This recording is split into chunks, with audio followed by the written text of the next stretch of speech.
Allô, allô, bonjour tout le monde. Merci donc de nous rejoindre tranquillement sur ce premier live de l'année 2021. Aujourd'hui, on va parler de la nature, on va parler d'éducation évidemment.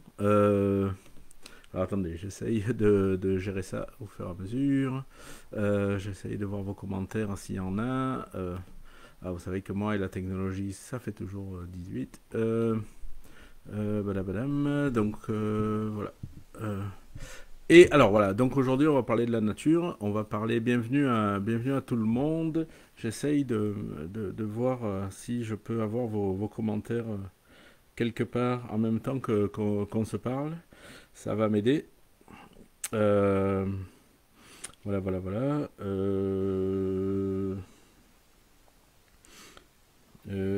Ben voilà.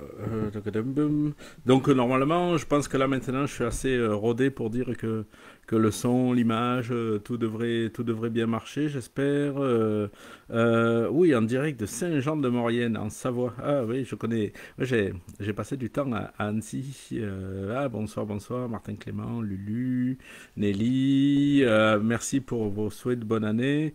Moi, je vous souhaite aussi une bonne année. C'est sûr que on est rodé maintenant, hein, on, on sait bien que peu importe comment va se passer l'année, on a appris à se construire quelques armes avec ça.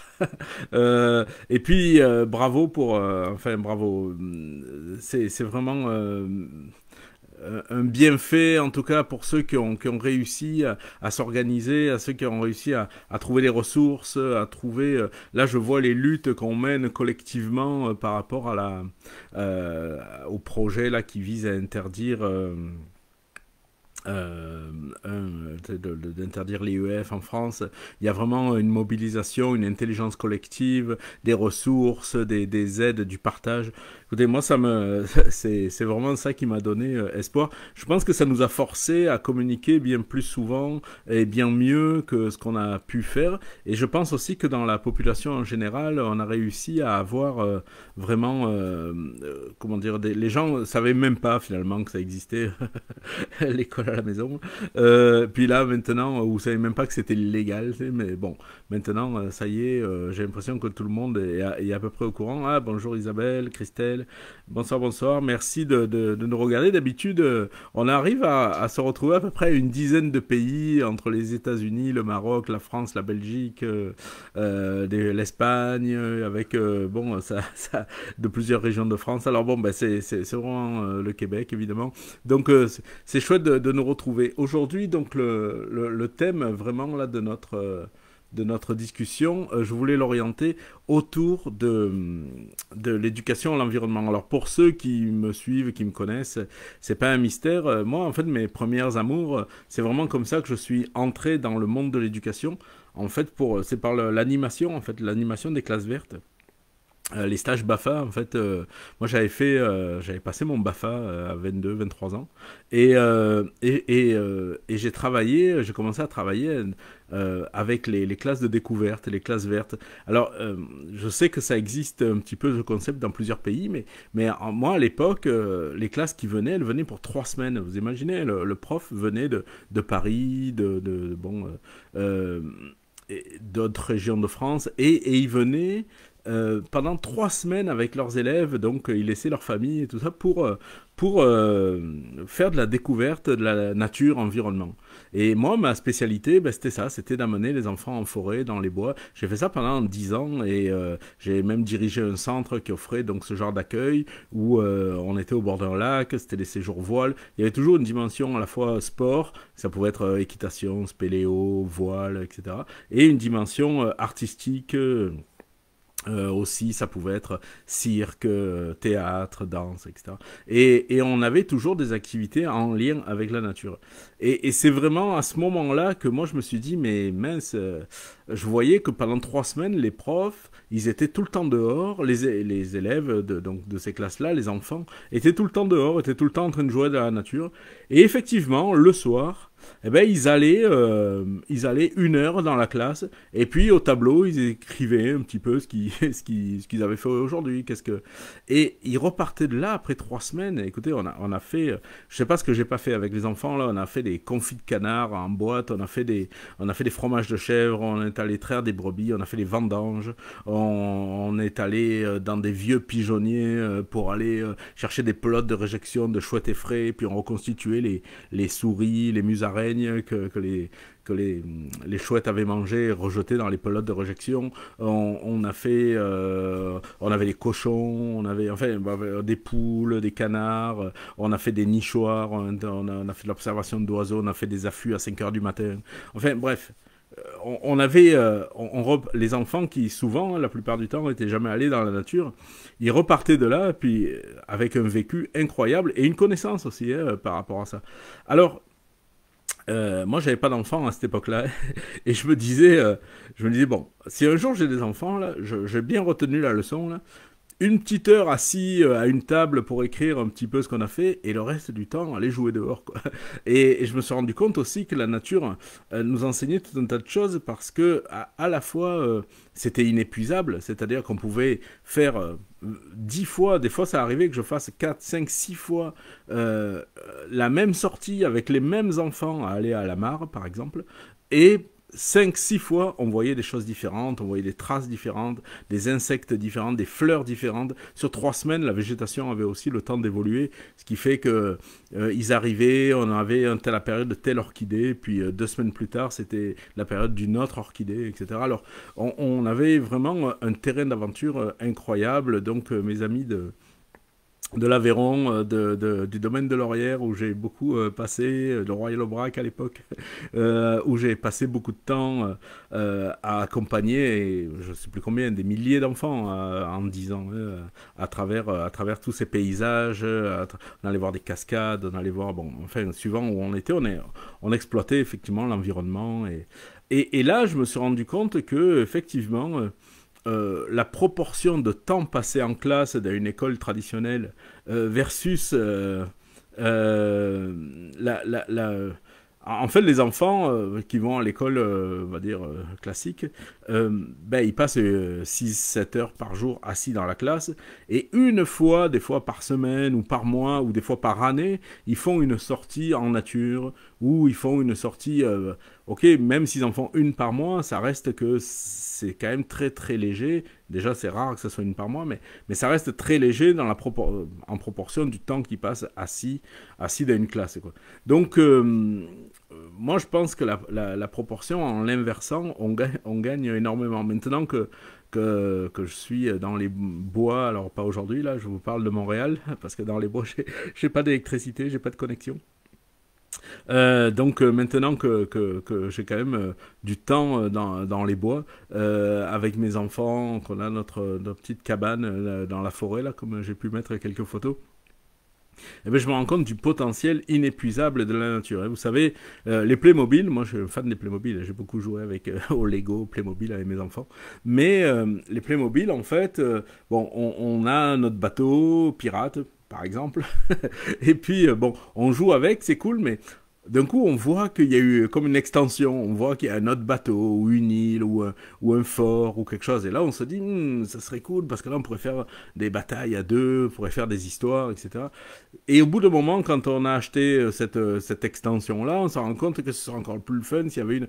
Et on se rend compte qu'il y a toujours quelque chose qu'il faut rajouter, parce que sinon, le jeu, au bout de quelques temps, il devient ennuyeux, quoi.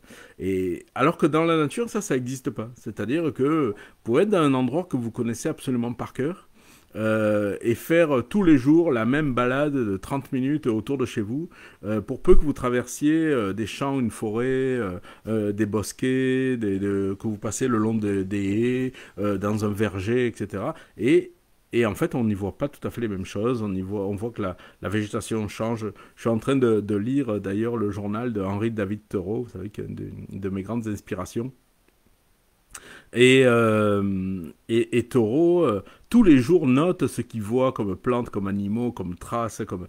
Et c'est incroyable, tous les jours, et il a tenu un journal pendant 30 ans, donc, et tous les jours, alors qu'il n'est jamais vraiment sorti de son village, à part quelques expéditions un peu dans le Maine, un peu au Québec, mais sinon, autour de Concorde, sa ville natale, il était là tout le temps à constater qu'il y avait quelque chose d'extraordinaire à noter un petit peu tous les jours. Euh, euh, donc, eh ben oui, c'est ça Virginie qui me dit, bien sûr, nous aussi, on a choisi l'IEF pour avoir du temps en nature. Et ça pour moi, c'est fondamental. Euh, il y a un petit avertissement, vous savez, moi j'ai toujours une réflexion qui est toujours un petit peu nuancée, j'aime bien un peu complexifier les choses. Faut faire attention, la nature va nous apporter un calme, va nous apporter une sérénité. Par exemple, quand on est dans les bois avec mes enfants, euh, mes deux enfants n'ont pas du tout le même comportement en nature. Il y en a un qui est très... Oui, Tom. Le Concorde et la Concorde, oui, pour Henri David Thoreau. Euh, dans la, dans le, un de mes enfants, Eikem, lui, ce qu'il aime bien, c'est partir à la recherche. Il va chercher des champignons, il va chercher des fruits, il va construire des choses. Il a toujours un caillou, un bout de bois à ramener, quelque chose qu'il va trouver extraordinaire. Et d'ailleurs, à côté de son lit, il a une tablette où il ramène tous ces objets de la nature, etc. Liam, mon plus grand, lui, il a ce côté très contemplatif avec la nature. Lui, ce qu'il aime, c'est aller soit marcher, soit se poser quelque part, ou prendre son hamac quand il fait beau. En ce moment, l'hiver, c'est moins pratique, mais ou aller dans la cabane, parce qu'on a construit une cabane dans les arbres en forme de bateau pirate, vous l'auriez deviné. Et donc là, lui, ben, va se poser, et c'est rare qu'il bricole ou qu'il ramasse quelque chose. Ce qu'il aime, lui, c'est être dans la nature pour la nature, quoi. Et alors, ça a plusieurs bénéfices, évidemment, hein, cet accès-là à la nature, mais il faut se garder, comment dire, de capitaliser sur ces bénéfices. C'est-à-dire que... euh, par exemple, allez, je donne un exemple. J'ai fait partie il y a à peu près une dizaine d'années. Ah oui, parce que je vous ai pas fini. J'ai commencé en disant que j'ai commencé à faire des classes de découverte, mais évidemment je me suis pas arrêté là puisque ensuite ben, j'ai passé un brevet d'état d'éducateur nature environnement. Des BATEP à l'époque, aujourd'hui c'est des BPGEP je crois en France. Et puis évidemment j'ai travaillé aussi, je suis venu passer une formation au Québec, un programme court de second cycle en éducation à l'environnement. J'ai fait ma maîtrise et mon doctorat avec la personne quasiment qui a amené l'éducation à l'environnement, relative à l'environnement dans la francophonie, Lucie Sauvé, et j'ai travaillé 4 ans à la chaire de recherche du Canada en éducation relative à l'environnement. Vous voyez, c'est quelque chose que j'ai largement, non seulement exploité, exploré, dans lequel j'ai baigné. J'ai travaillé dans à peu près une dizaine d'associations entre la France et le Québec en éducation à l'environnement. Donc, si vous voulez, c'est un sujet qui me tient à cœur depuis très très longtemps. J'ai commencé à parler d'éducation à l'environnement avant de parler d'éducation alternative, d'école à la maison, etc.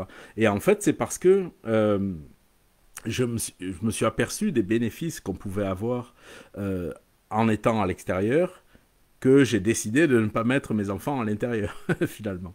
Alors oui, je suis en train de dire qu'il y a une dizaine d'années, dans les groupes de recherche dans lesquels on était, on nous avait proposé de travailler sur le Nature Deficit Disorder, mon super accent anglais, c'est-à-dire en fait sur le trouble de déficit nature. On s'était rendu compte que les enfants avaient un rayon d'action beaucoup plus court qu'il y a 20 ans, qu'il y a 30 ans, qu'il y a même 10 ans. C'est-à-dire que les enfants aujourd'hui, quand ils font 200 mètres pour aller à l'épicerie du coin, c'est cool, mais avant, moi je me rappelle, enfant, on pouvait partir pendant des heures, les adultes n'avaient aucune idée d'où on était, on partait avec nos vélos, on allait ramasser toutes sortes de choses. Bon, les enfants fréquentant un petit peu moins la nature, on sait on s'est alarmé et on s'est demandé pourquoi il fréquentait moins la nature. Évidemment, le truc facile était de dire ouais, mais ça c'est à cause des jeux vidéo. Bon, d'accord. Mais enfin, l'espèce d'éléphant dans le couloir, c'est-à-dire les 8 heures par jour qui passent assis en classe, ça par contre, c'était comme si on pouvait pas en discuter. Ça, c'était comme si ça n'existait pas. Mais pour moi, évidemment, c'était beaucoup plus fort qu'il n'y a pas beaucoup d'enfants qui passent 8 heures par jour sur les jeux vidéo. Alors que des enfants qui passent 8 heures par jour assis, enfermés dans une classe, ça par contre, il y en a quand même beaucoup, quoi. Donc voilà pourquoi on s'était inquiété de ça. On s'était aperçu aussi qu'il y avait moins d'espace, en fait, hein, que le petit boisé, le petit champ, le petit terrain vague qu'il y avait derrière la maison. Aujourd'hui, c'est construit, ils ont fait des supermarchés, ils ont fait des parkings, ils ont fait... Et donc, on a moins d'espace pour aller... pour aller bon, explorer la nature, faire des cabanes, etc. Et j'avais même écrit un article à l'époque qui s'appelait Plus de cabanes au Canada, parce que c'est très très difficile finalement de se trouver des espaces, de se trouver des lieux, de se trouver des champs, des forêts qui ne sont pas à quelqu'un en fait. Moi, quand j'étais petit, il y a encore certaines régions en France, par exemple, où on peut se balader, on est sûrement dans la forêt de quelqu'un, ou c'est une forêt domaniale ou communale, ou enfin on ne sait pas trop finalement où on est, mais bon, tout le monde vient là se promener, ramasser des champignons, faire des cabanes, et que ça pose problème à personne. Mais ces espaces-là sont plus compliqués à trouver, quoi. Victoria, j'ai des tonnes de cailloux, de pierres, bâtons, en tout genre, feuilles, fleurs, ben oui, ben oui, ben oui. Ben oui. Et oui, c'est des trésors, ça. D'ailleurs, quand on voyage, moi, je vous conseille de faire des boîtes à trésors. Vous savez, vous achetez des boîtes de bricoleurs dans lesquelles, ou de pêcheurs. Vous savez, les pêcheurs, ils ont mis leurs hameçons ici. C'est plein, c'est micro-compartimenté. Et pour les bricoleurs, on va mettre les vis, les rondelles, les boulons, les écrous, etc. dans des petits compartiments, puis ça se ferme. Et ça se mélange pas. Et donc, moi, je vous conseille de voyager avec vos enfants avec des petites boîtes à trésors comme ça. Euh, je reviens...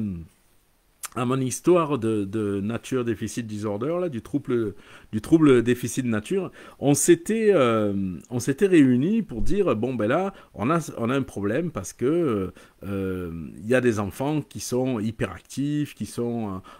et tout ça, sans doute, on peut le lier au, au au manque de nature, quoi.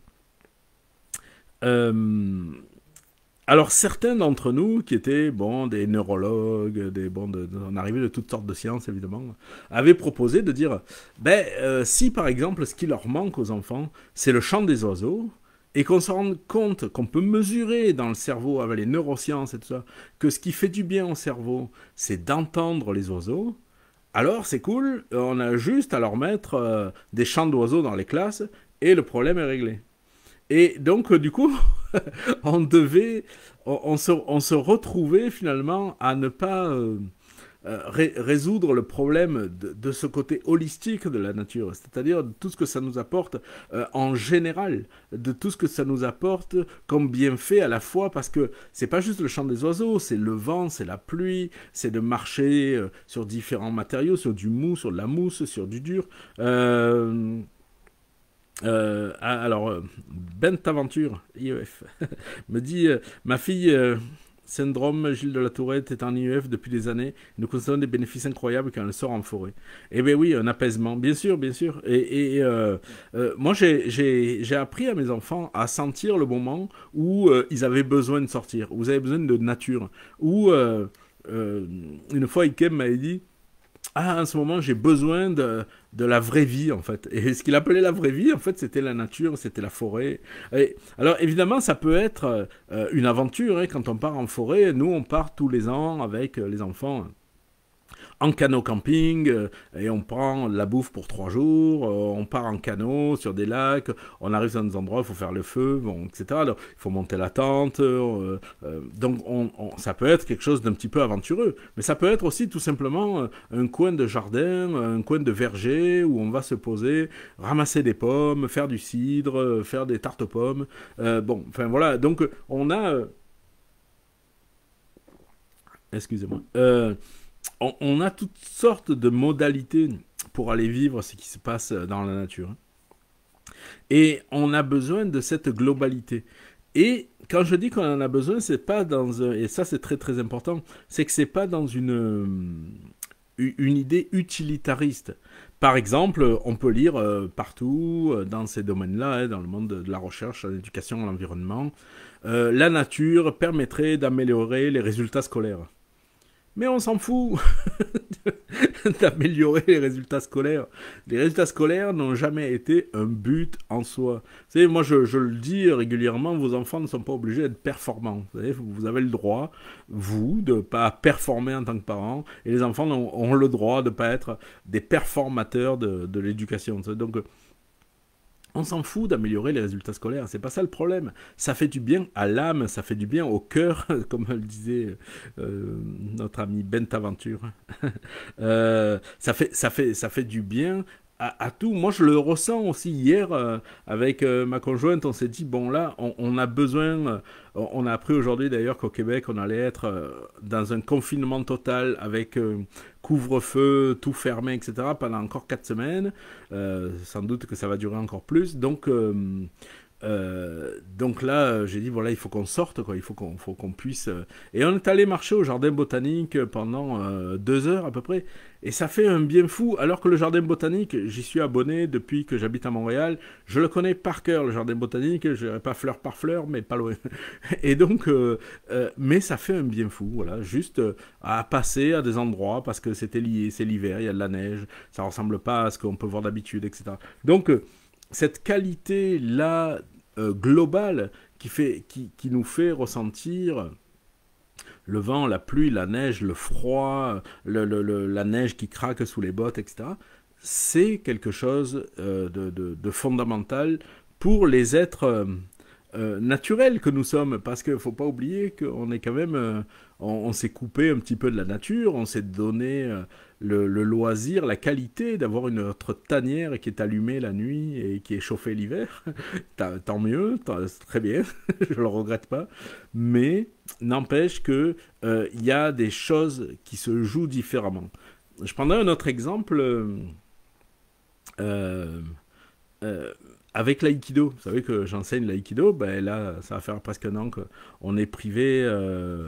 Eh oui, l'odeur de la forêt, Jessica. Ben oui, et l'accès à la rivière, merci encore, Jessica, de nous avoir donné cet été l'accès à la rivière, parce que c'est ça, c'était des bons moments à partager, à se baigner ensemble.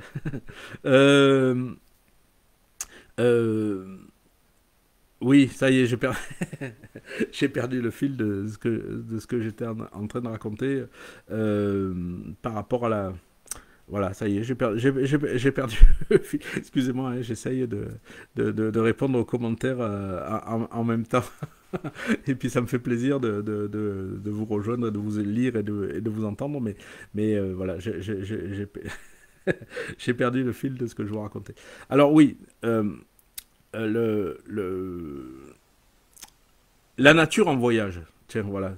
C'est à ça que je voulais venir à un moment donné. C'est que quand on est en voyage, on se retrouve dans des natures que parfois personne ne connaît. D'accord? Donc on n'a pas préparé un cours sur la nature. Ah, l'aïkido. Merci Daniela. Daniela, merci. Je vais y revenir après, du coup, à l'aïkido. Mais c'est ça. Donc, quand on est en voyage... merci de votre compréhension. Quand... Taureau... Ah oui, Stéphane, bien sûr. Taureau ou Twain, bien sûr, elle est oui. Allez voir le commentaire de Stéphane, c'est effectivement très vrai. Donc, quand on est... quand on est en voyage, cette nature-là, on la découvre, on va voir un parc national, on va voir quelque chose qui nous est totalement inconnu, parce qu'il y a des arbres remarquables, parce qu'il y a des roches remarquables, parce qu'il y a des paysages, des montagnes, etc., etc. Et donc là, on se rend compte qu'on n'a pas besoin de faire un cours là-dessus. On peut avoir un guide, une personne qui nous parle, ou un guide papier qui nous explique des choses. Mais le fait qu'on ne cherche pas à jouer au prof dans la nature change tout ce rapport, parce que la découverte est simultanée. avec entre les enfants découvrent à leur niveau, nous on découvre à notre niveau, et cette recherche simultanée se partage. Et ça fait toute la différence entre un prof qui fait un cours. Je vais revenir un petit peu là-dessus. Je vais revenir à l'aïkido, Daniela, merci. Euh, voilà, quand je donne des cours d'aïkido, j'en donne à l'intérieur, évidemment, dans un dojo, on fait des chutes et tout ça, on a besoin de tapis. Mais j'en donne aussi à l'extérieur. Et j'adore ça quand on donne un cours à l'extérieur, qu'on est proche de certains éléments, que ce soit la forêt, j'en ai déjà fait au bord de lac, ou j'en ai fait bon, à différents, en montagne, ou au bord de la mer. Et d'un coup, les embruns, le vent, le sel, ça n'a pas du tout la même force. On a des techniques, des principes en fait en aïkido, où on parle de kokyunage, projection par le souffle. Et quand on sait que notre souffle, il est pas juste notre souffle, mais qui participe à une énergie globale, à une énergie de la nature globale, dont on peut sentir directement les éléments sur notre peau, ça a vraiment rien à voir avec le fait de faire ça dans une salle éclairée au néon, avec la climatisation ou le chauffage. Voilà, donc vraiment, la nature, on en fait partie. On la sent physiquement, mentalement, spirituellement. Et c'est très très important de pouvoir offrir ça à nos enfants, évidemment, et à nous-mêmes, hein, et à nous-mêmes, évidemment. Quand j'avais commencé comme animateur sur les classes de découverte à l'époque, euh, évidemment, ben moi je connaissais pas vraiment la nature que je voulais faire découvrir et je connaissais pas non plus l'animation, donc j'étais ni un pédagogue ni un naturaliste. Donc, on m'avait dit, tu parles à la forêt, ouais, tu fais un truc avec les enfants, tu vas voir, c'est cool. Alors on m'avait donné des fiches, j'avais oui, merci, oui, c'est ça. Et j'avais noté des trucs. Alors voilà, les enfants, vous allez regarder autour de vous, vous allez me dire combien d'espèces d'arbres différents vous pouvez voir, essayez de vous mettre par groupe, vous allez dessiner, nanana, nanana. Et j'ai fait des activités. C'était cool, hein. C'est-à-dire que quand je faisais ça, en tant que pédagogue, j'obtenais la plupart du temps ce que j'avais prévu d'obtenir. C'est cool. C'est dramatique en fait. C'est-à-dire, c'est un échec total. Parce que, oui, j'avais obtenu ce que j'avais prévu d'obtenir, mais pour le dire autrement, je n'avais obtenu que ce que j'avais prévu d'obtenir. Et ça, c'est dramatique. C'est-à-dire que je suis dans un environnement que je ne maîtrise pas, où on a 30 paires d'yeux qui peuvent regarder, on a tous nos sens en éveil, on pourra avoir cette liberté de découvrir, de se laisser surprendre, de soulever des cailloux, de ramasser des feuilles, d'écouter, de s'asseoir, de méditer. On pourrait faire toutes sortes de choses finalement dans la nature. Et moi, l'animateur, j'ai mes petites fiches et je dis aux enfants, non, non, non, non, non, non, non, non, non, vous ne vous servirez pas de vos sens, ou alors si vous vous en servez, vous allez vous en servir comme moi je vous dis de vous en servir pendant le temps que je vous ai dit de vous en servir. C'est dramatique en fait, d'un point de vue éducatif, c'est une catastrophe. Et alors, petit à petit, j'ai commencé à relâcher le truc, quoi, en disant, bon, on va faire quelques jeux, mais après je vous laisserai du temps libre.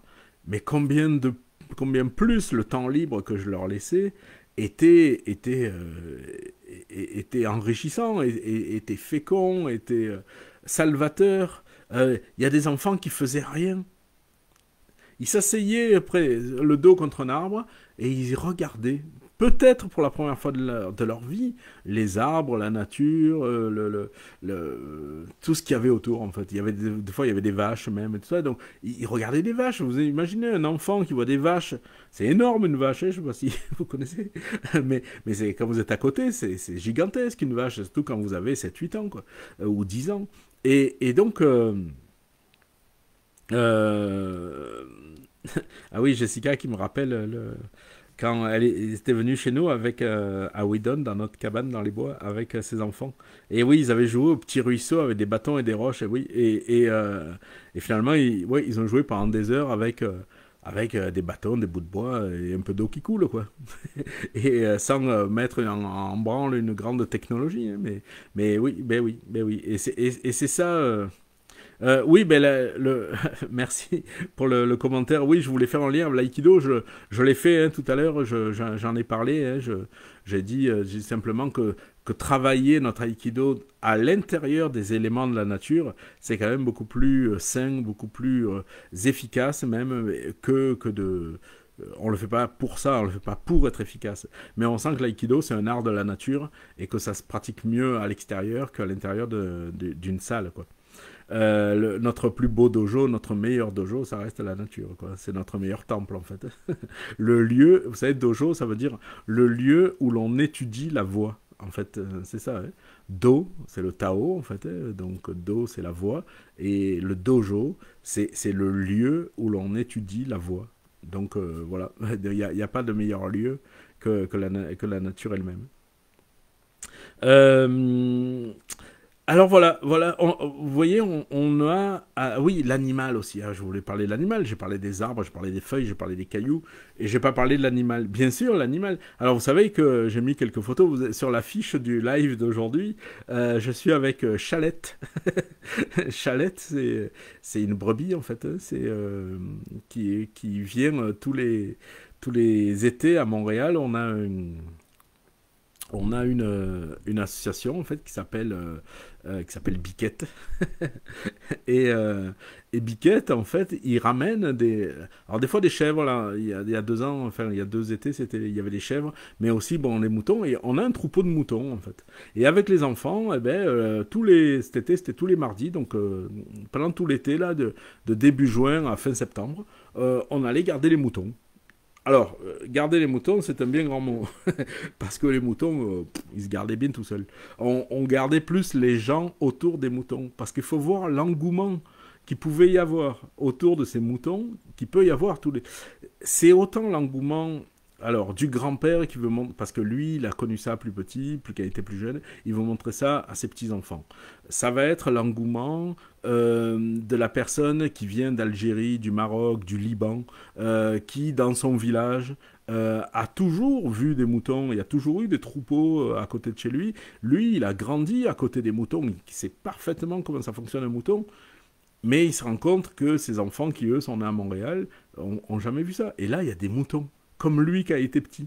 Ça peut être l'engouement d'un enfant de 3 ans, de 4 ans, de 5 ans, qui voit ces monstres, parce que c'est gros un mouton pour un enfant de 4 ans, mais en même temps qui sont parfaitement paisibles, quoi, qui mangent, de temps en temps ils courent, on avait des jeunes cette année, alors ils couraient, ils se donnaient un peu des coups de tête, ils s'amusaient un petit peu.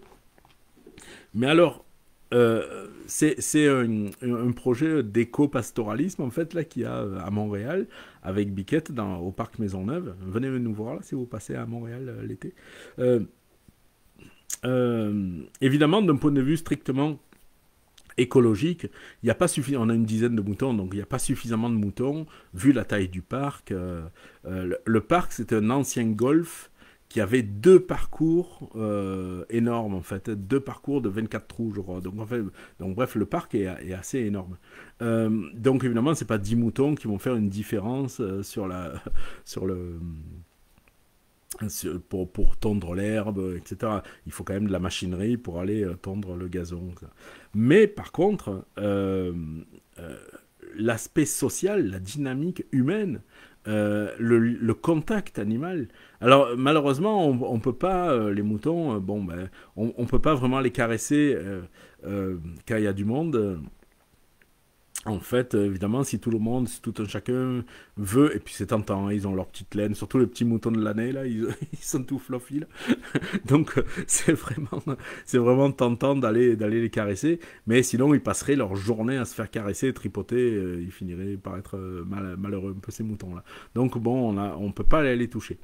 Alors, ça mange, hein, vous savez, les moutons toute la journée, mais à des moments, ça a besoin de ruminer. Et c'est super affectueux en fait un mouton. Donc quand ils ont besoin de ruminer, nous les bergers là, quand il n'y a pas trop de monde et que les gens ne nous voient pas, on s'assoit Et c'est les moutons qui viennent, mais comme des petits chiens en fait. Ils viennent se coller à nous, ils viennent se faire flatter, ils viennent s'allonger sur nous, puis alors il y en a un qui pousse l'autre parce qu'il veut se faire flatter aussi. Et on se retrouve, j'ai des photos où on a 2, 3, 4 moutons, comme ça on est un peu entouré, écrasé par les moutons.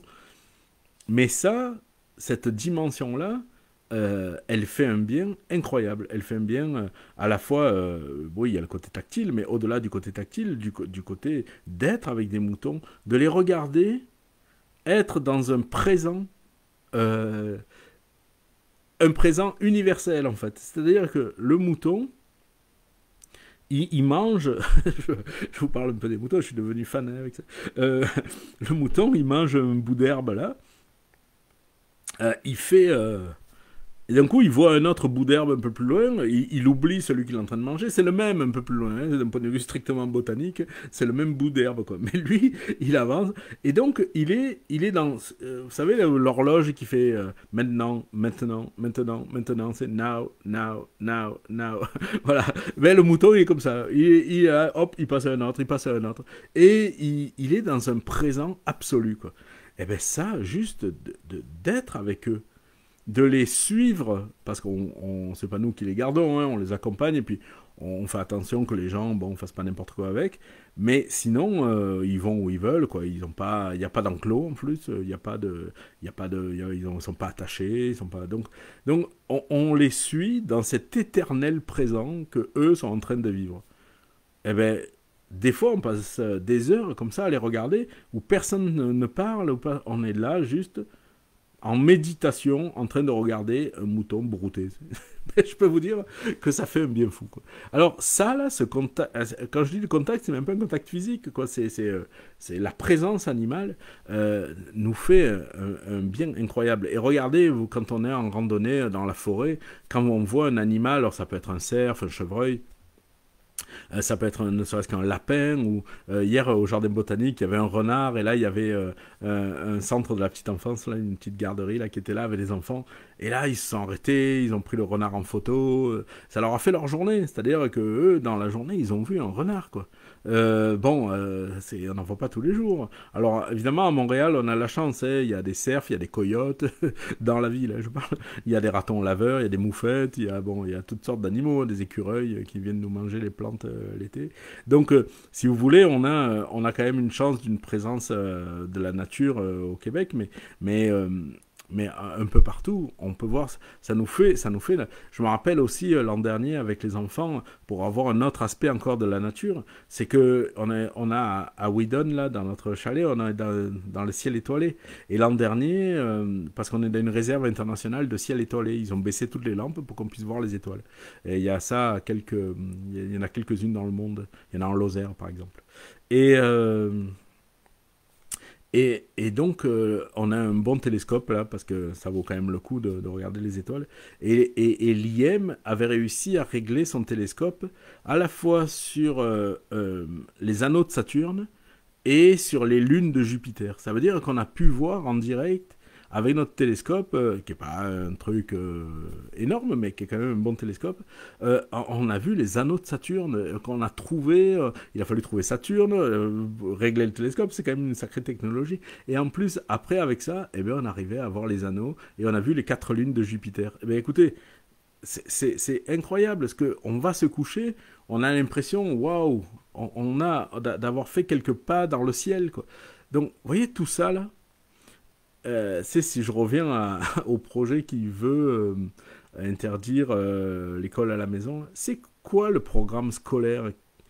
C'est quoi qu'un prof, peu importe sa qualité, peu importe ses compétences pédagogiques, pourra amener? Vous croyez que c'est quasi impossible qu'une seule personne avec 25 enfants, 30 enfants dans une classe, 8 heures par jour, arrive à faire vivre ce genre d'expérience. Ils peuvent pas, et c'est pas un problème humain, ça a beau être le Dalai Lama, les gars, ça a beau être, ou la prof, elle a beau être d'une qualité incroyable, et avec une expérience incroyable, évidemment, c'est pas un problème de personne, c'est un problème de milieu, c'est un problème d'environnement. Voilà. Et donc, on a le droit, on doit pouvoir avoir le droit d'offrir ça à nos enfants. C'est pour ça qu'on se bat. Hein. On se bat pour garder, pour conserver. On s'est battu au Québec là-dessus, hein, contre Roberge qui voulait aussi limiter absolument tout ça. Et aujourd'hui, c'est en France que le combat a lieu. Et je crois qu'il n'est pas fini parce que notre époque, vous l'avez remarqué, manque d'espace, manque d'air libre, manque de respiration, au cas où ça aurait échappé à quelqu'un. Et donc, on va passer notre temps à nous battre pour conserver ces possibilités, ces libertés-là. Et on a le droit de le faire, on doit le faire. Et je dirais que c'est pas juste aux gens qui sont en école à la maison, en instruction en famille, de le faire. C'est une liberté pour tous. Et j'ai milité, moi, au Québec, parce que pendant que évidemment, moi, je préférais ne pas offrir un environnement scolaire à mes enfants, je militais pour la réhabilitation des classes de découverte. C'est Louis Espinassou, c'est un grand éducateur à l'environnement qui a quasiment inventé le métier en France, qui disait qu'il faut que ça fasse au moins 3 jours. On peut bien sûr une sortie dans un parc sur une journée, c'est mieux que rien, bien sûr. Et si on peut le faire, il faut le faire. Tom, par exemple, je sais que tu le fais, etc. Donc c'est très bien, il faut le faire. Mais pour avoir le vrai bénéfice de se sentir perdu, le vrai euh, le temps assez long pour se demander si on a bien fait de venir et se rendre compte qu'effectivement on a bien fait de venir. Alors là, voilà, ça prend un peu de temps, quoi. C'est un peu comme l'enfant qui s'ennuie. Et il faut qu'il ait suffisamment de temps pour s'ennuyer, pour se trouver quelque chose à faire. Parce que si dès qu'il s'ennuie, on lui propose une activité, eh ben, il n'aura jamais ce loisir-là de s'inventer ce qu'il aurait dû s'inventer pour, pour se désennuyer finalement. Ah oui, Virginie qui me dit laisser grimper aux arbres. Ah oui, alors ça moi c'est un truc que je gère depuis, enfin que je gère pas justement, mais auquel j'ai affaire depuis des années parce que l'IM, là, mon grand l'IM, c'est un grimpeur né. Il a toujours grimpé tout le temps, partout, et notamment les arbres, quoi. Il fait de l'escalade, d'ailleurs, bon, son frère aussi, mais l'IM, dès qu'il voit un arbre, il faut qu'il grimpe dedans, c'est quasiment identitaire chez lui, quoi. Et donc, souvent, on est là au parc, soit on joue, soit on attend son frère, ou on fait bon, quelque chose. Ben lui, son truc, quand on regarde les moutons, c'est ça, hop, il voit un arbre cool pour grimper, schlac, son premier réflexe, c'est de grimper à l'arbre, quoi. Et il grimpe à des hauteurs incroyables. Euh, si je devais, j'ai quelques photos de lui, à la limite j'en mettrai après le live là, de l'IM dans les arbres. Euh, c'est c'est des fois, il y a des gens qui ont peur. Je sais qu'André Stern, pour en avoir parlé avec lui, il a une peur bleue quand ses enfants montent aux arbres. Donc ça ne veut pas dire qu'il faut leur interdire de monter, ça veut dire il faut leur dire, essaye de ne pas faire ça quand je suis là, tu vois. Il faut le faire quand je suis pas là. Parce que quand je suis là, moi, ça me fait peur. C'est pas parce que j'ai peur que t'as pas le droit de le faire. Mais moi, ça me fait peur. Et donc, moi aussi, il y a des trucs qui me font peur, mais pas ça. Donc, moi, quand mes enfants grimpent aux arbres, j'ai pas de problème avec ça. Ça me dérange pas. Et puis, ils grimpent pas qu'aux arbres. Hein. Des fois, en ville, ils grimpent sur des statues, des monuments, des trucs. Dès qu'ils peuvent grimper quelque part, ils le font. Puis, j'ai aucun. Moi, j'ai pas de problème avec ça, quoi. Et, je me rappelle une fois, on était dans le centre là justement communautaire là où je fais l'aïkido et puis Eikem se met à grimper sur une barre, etc. Et là il y a une dame qui lui dit hey, tu descends de là, etc. Tu vas te faire mal, tu sais. Et alors moi je lui dis mais en fait euh, ah oui, Louis Espinasso se laisser les grimper aux arbres, ben oui. Et donc je dis à la dame en fait vous avez aucune idée de savoir s'il va se faire mal. Vous en savez rien. Peut-être qu'il se fera jamais mal, en fait. Et en plus, vous connaissez pas cet enfant-là. Parce que Eikem, il a 11 ans, il fait de la gym, du trapèze, des barres parallèles et tout ça depuis qu'il a 2 ans, quoi. Qui s'entraîne à grimper, à sauter, à rouler, etc. Donc en fait, là, sur les barres sur lesquelles il est en train de monter, il n'y a aucun problème. Il fait ça depuis des années, quoi. Euh, donc en fait, vous savez pas si il va se faire mal. Elle me dit oui, mais je travaille avec les enfants, je connais les enfants. Non, en fait, là, vous êtes en train de me parler de votre peur. Et c'est bien, je suis content que vous vous inquiétiez pour mon enfant. Je préfère ça qu'une indifférence généralisée. Mais vous pouvez pas lui interdire en fonction de votre peur. Voilà. C'est bien, merci de vous préoccuper de mon enfant.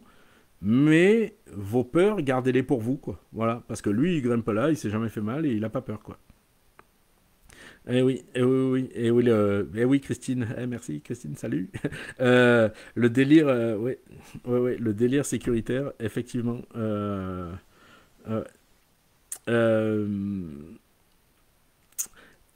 la nature, effectivement, représente un certain nombre de petits dangers.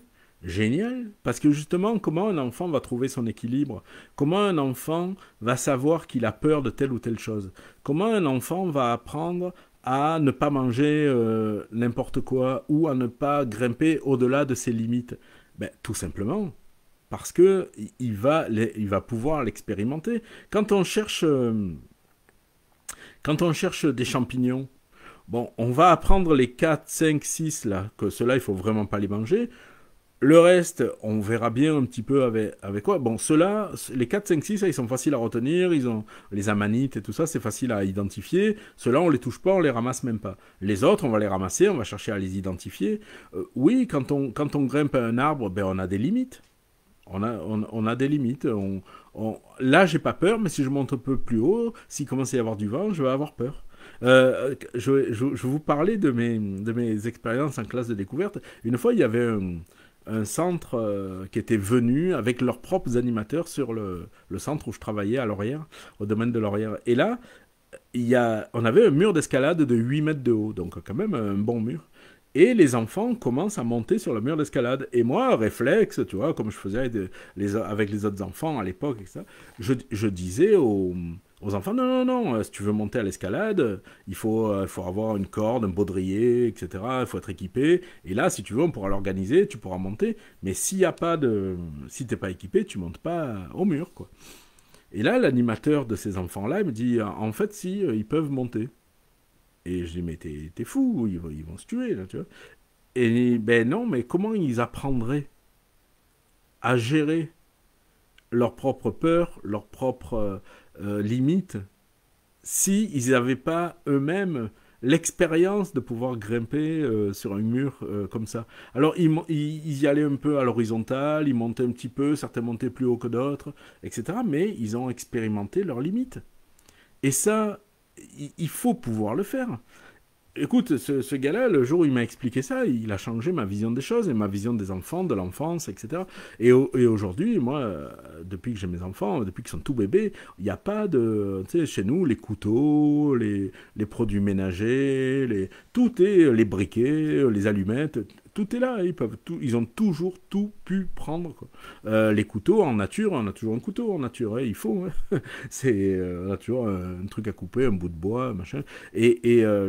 Et les couteaux, moi j'ai toujours utilisé des couteaux et laissé mes enfants utiliser des couteaux. Je me rappelle une fois à Ikem, sa mère elle lui avait ramené une espèce de couteau de bébé là, quand il avait 2 ans quoi. Genre ça ressemble à un couteau mais ça coupe pas. Et j'avais dit, mais non, tu peux pas lui donner ça. Il faut qu'il sache qu'un couteau, ça coupe, quoi. Et qu'il faut pas faire n'importe quoi avec. Donc j'avais pris le couteau de bébé, puis je l'avais passé à la meuleuse, et puis bon, j'avais pas fait une lame de rasoir, mais j'avais fait un bon couteau qui coupe, quoi. et, euh, et donc à 2 ans, il avait un couteau qui coupe. Et les enfants utilisent tranquillement, sans problème, des couteaux qui coupent depuis toujours. Et ils en ont toujours vu.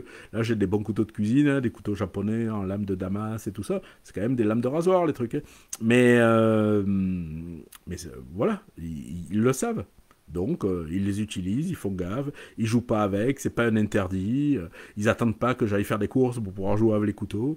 Ils s'en foutent, ils ont leur propre couteau, ils ont les couteaux de la maison, ils les utilisent. Donc, en forêt, c'est la même chose. Avec les outils, c'est la même chose. Donc, avec les arbres, c'est la même chose. Donc, voilà, il y a pas effectivement... oups. Il y a, y a pas d'interdit à créer. En fait, un enfant va trouver lui-même à quel moment ouais, il empile des bouts de bois, il monte dessus. Un, deux, trois, le quatrième, il va se dire, oh là là, ça c'est dangereux, il va le faire une fois, il va glisser un peu, il va tomber un peu.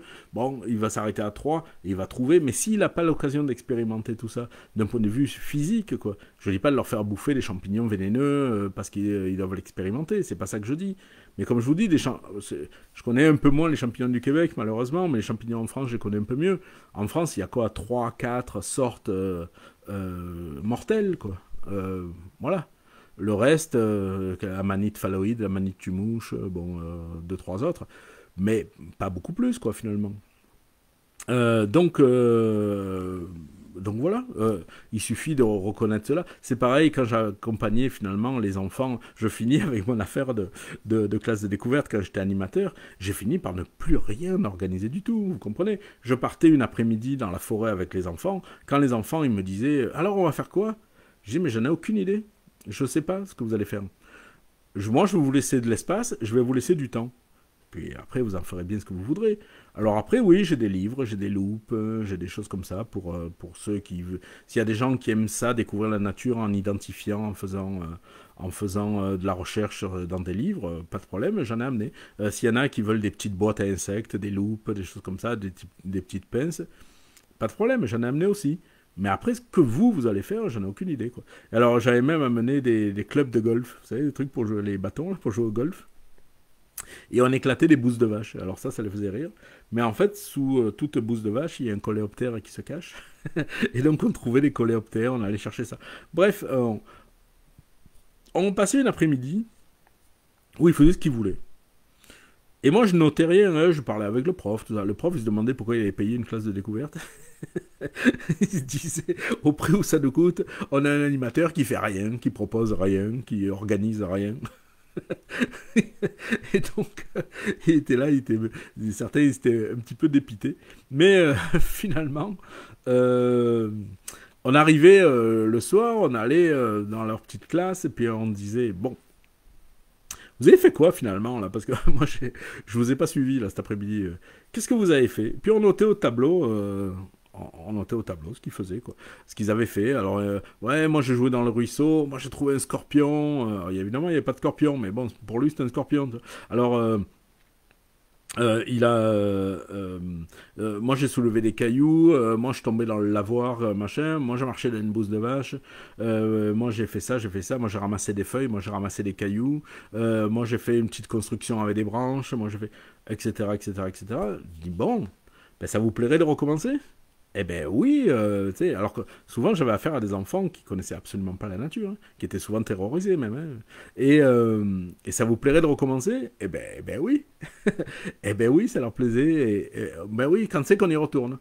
Bon, ben là, j'avais gagné ma journée. À partir de là, on dit, ben, si vous voulez, on peut faire les insectes que vous avez trouvés, on peut les ramener, on peut faire un vivarium. Ah ben comment on fait un vivarium? Eh ben on va voir ça, et etc., etc. Et à partir de là, ben, on avait notre projet pour les 15 jours, pour les 3 semaines qui venaient. Et on faisait toutes sortes de choses en lien avec le patrimoine. Alors, quand j'ai compris la force, la puissance en fait pédagogique d'un environnement libre, exploré de façon libre dans des moments libres, alors évidemment, ça a été une révélation. Et je me suis dit que pour mes enfants, je ne pouvais pas rêver mieux que de leur offrir ces environnements libres de temps, libres d'espace, libres de pédagogie. Voilà, voilà. Arrêtons donc. J'allais dire un truc qui pourrait surprendre pour quelqu'un qui est docteur en éducation, mais arrêtons la pédagogie, vous voyez ce que je veux dire? C'est-à-dire, ah non, mais arrêtons la planification pédagogique, c'est ça que je veux dire, hein. S'il y a des profs qui nous regardent, voilà, si vous prévoyez, vous allez obtenir les résultats que vous avez prévu d'obtenir. Voilà, c'est aussi simple que ça. C'est cool, hein? Pour l'inspecteur, c'est génial. Vous avez prévu ça, vous avez mis tel moyen en place, voici l'évaluation, vous avez obtenu le résultat que vous aviez prévu d'obtenir dans vos objectifs. Pah, c'est génial ça, vous êtes le pédagogue parfait.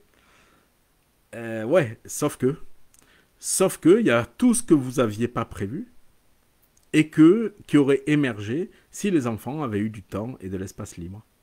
Et voilà. Et ça, c'est toute une différence, vous comprenez? Ça, c'est ce qui fait la différence entre l'enseignement et l'apprentissage. Et là, on revient aux bases, on revient aux fondamentaux. Vous pouvez prévoir tous les dispositifs d'enseignement que vous voudrez, ils vont toujours finir par se heurter au processus d'apprentissage que vous n'avez pas prévu, quoi. Oui, on apprend en posant des questions, pas en y répondant. Mais oui, puis on peut apprendre en y répondant, mais en y répondant soit par soi-même, soit en concertation, soit en recherche collective, soit en allant chercher des réponses dans des livres ou sur Internet ou je sais pas quoi. Mais en fait, tout ce processus de questionnement, de mise en place, d'expérimentation, de recherche de vérité, de recherche de réponse, c'est quoi la vie, c'est quoi la réponse, c'est quoi la vérité. Vous voyez, toutes ces choses-là, c'est des choses qu'on doit expérimenter comme on peut, comme on veut, à son rythme et par soi-même. Le reste, c'est la littérature inutile, quoi, voilà. Euh, le reste, c'est fait pour assurer les inspecteurs, quoi, voilà. Puis c'est bien, hein, il faut leur assurer les inspecteurs, hein, sinon ils nous emmerdent. Mais, mais bon, voilà. Qu'est-ce qu'on fait? Est-ce qu'on est là pour l'inspecteur ou est-ce qu'on est là pour les enfants, quoi? Voilà, c'est... Donc même dans le cadre d'une classe, etc., quand vous avez la possibilité d'offrir la liberté, d'offrir l'espace, le temps, l'environnement, l'horizon, le paysage, et bien voilà, vous êtes des pirates. Vous êtes des pirates, vous êtes sur votre bateau, vous gérez les vents, vous avez la trousse de secours, il n'y a pas de problème, vous avez les loupes, vous avez les livres. Mais alors après, chacun est sur son bateau, quoi. Chacun explore, chacun expérimente, chacun partage, chacun goûte, chacun... Voilà. Et chacun s'éduque, quoi, au final. Au final, chacun fait de sa vie une expérience.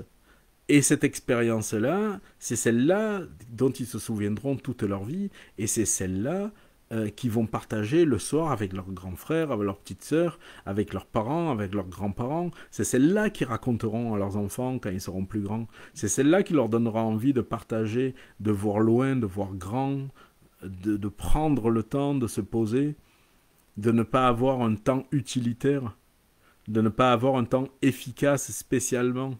À des moments, il faut être efficace, j'ai rien contre l'efficacité, mais et à des moments, il faut arrêter de vouloir être efficace.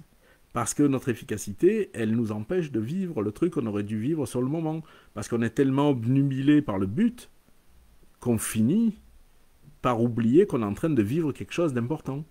Vous savez, c'est la personne qui va en nature et qui se dit ah, moi je suis là pour me détendre, je laisse mes problèmes de côté, je suis là vraiment pour ne plus penser à rien, vraiment là je me pose et je pense plus à rien. Là mes problèmes ils sont loin, là je suis là vraiment pour relaxer et il est hors de question que je passe la journée à me dire que je suis là pour autre chose que me détendre et relaxer. D'ailleurs, je suis en train de relaxer, d'ailleurs, regardez, voilà. Et en fait, finalement, elle n'y arrive jamais, vous voyez ce que je veux dire? Parce qu'elle cherche à tellement être efficace. Ça prend de la paresse, vous comprenez? L'éducation, ça prend du temps, ça prend de la fainéantise, ça prend de la paresse. Allez pas en nature en écoutant des gens qui vous disent qu'il faut absolument rentabiliser, optimiser, je ne sais plus quel mot choisi pour nous pourrir la vie, là. Ça prend du moustaki, quoi. Aller dans la nature en écoutant du moustaki, quoi. Ouais, ouais, loge de la paresse dans mon hamac. Et là, il va se passer des choses. Vous voyez, parce que la vie est faite comme ça. La vie fait que... Alors, voilà, je voudrais finir là-dessus. Merci pour ceux qui, qui ont été là aujourd'hui, qui me suivent. Ah, j'emmène ma fille de 2 ans à mes cours d'aïkido. Ah oui, hein. Eh oui, eh oui, eh oui, eh oui. Ah, ben bravo pour l'aïkido. Ben oui, moi aussi j'amenais souvent mes enfants à les cours d'aïkido. Et, et ben oui, quand les enfants expérimentent, ils font leur truc. Que penses-tu des free schools urbaines sans accès libre à la nature? Pour moi, c'est quasi antinomique. Eh ben, c'est compliqué, c'est compliqué. Effectivement, hein, il y a quelque chose de... euh, alors, l'avantage des écoles libres, des écoles démocratiques, c'est que si les enfants décident qu'ils veulent aller dans la nature ou au parc du coin, eh ben, ils vont le faire. Donc ils vont dire, bon, on est 4-5, on voudra aller là, on va aller faire ça, et puis bon, il y aura un adulte, il n'y aura pas d'adulte, ça c'est pas très grave. Mais au moins, s'ils veulent s'organiser une sorte, pardon, ils ont la possibilité de le faire. Alors qu'évidemment, dans la plupart des écoles classiques, si le prof l'a pas prévu, si on n'a pas demandé à l'inspecteur, si on n'a pas l'autorisation des parents, si on n'a pas l'aval du directeur, si on n'a pas demandé à la fondation de l'école pour avoir le budget, si on n'a pas le bus réservé, bon, on va rester en classe, hein, ça va être plus simple. Voilà quoi. Alors, il y en a qui le font, hein, je repense à Tom, je repense à plein d'autres. Moi, pendant 10 ans, j'ai encadré des classes de découverte. Alors, je sais très bien qu'il y a des profs qui se bougent et qui le font. Mais c'est compliqué. Dans les écoles démocratiques, au moins, il y en a qui sont en milieu rural, c'est cool. Il y en a qui sont en milieu urbain. Et pour eux, c'est un peu plus compliqué. Des fois, on ne voit pas le lien entre les apports de la nature et, et la perspective éducative. Et à mon avis, elle est criamment évidente, en fait. Mais certaines personnes ne voient pas le lien, et pourtant, on devrait, on devrait. Euh, je vous remercie d'avoir été là. Je vous rappelle la formation pirate, qui est, je vais dire un petit mot, qui laisse il y a 2 ou 3 étapes là, qui parlent de ces choses-là, qui parlent des voyages, qui parlent de l'appréhension du vivant, qui parlent des sciences, qui parlent de la nature, qui parlent de la posture pédagogique en nature, etc. Donc on en parle largement dans la formation. Oui, oui, Sève, le, et oui, oui, on va pouvoir réécouter ce live. Il va être sur la page. Je vais le mettre sur ma. Vous savez que j'ai une chaîne YouTube aussi. Je le dis pas souvent, mais je le mets sur ma chaîne YouTube. Donc, merci. Salut Jessica. Salut Christelle. Je vous souhaite une bonne année. On s'accroche. Il va falloir se battre. Hein. On le sait. On a l'habitude maintenant. Mais on va être là. Puis on va se soutenir. On va être solidaires. On va partager euh, et puis, ben voilà, la formation, pour finir avec ça, elle est encore ouverte pour 5 jours, là, elle est ouverte jusqu'au 10. Ceux qui veulent nous rejoindre, salut Grégoire, ben merci, bienvenue à bord. Et puis, venez nous rejoindre, vous allez voir, on est bien, là, on est entre amis. Et puis, les espaces de solidarité et de compréhension ne sont pas les plus nombreux en ce moment. Salut Isabelle, j'espère que ça t'a aidé Isabelle. Je sais que tu as des questionnements dans ta vie de prof et dans ta vie de maman aussi, et en tout cas de femme. Et j'espère que cet apport-là t'a pu t'amener quelques trucs. Merci, merci pour vos mots. Salut Lulu, salut Chantal. Oui, bonne année. Et voilà, on se rejoint bientôt. Je vous remercie. Vous pouvez continuer à commenter. Vous pouvez regarder ce live une nouvelle fois. Ça va être sur Facebook, sur YouTube. Et puis, si vous voulez nous rejoindre encore pendant 5 jours sur la formation de la piraterie éducative, bienvenue, on sera là. Allez, merci, et puis à très bientôt, on se reparle bientôt. Bye bye.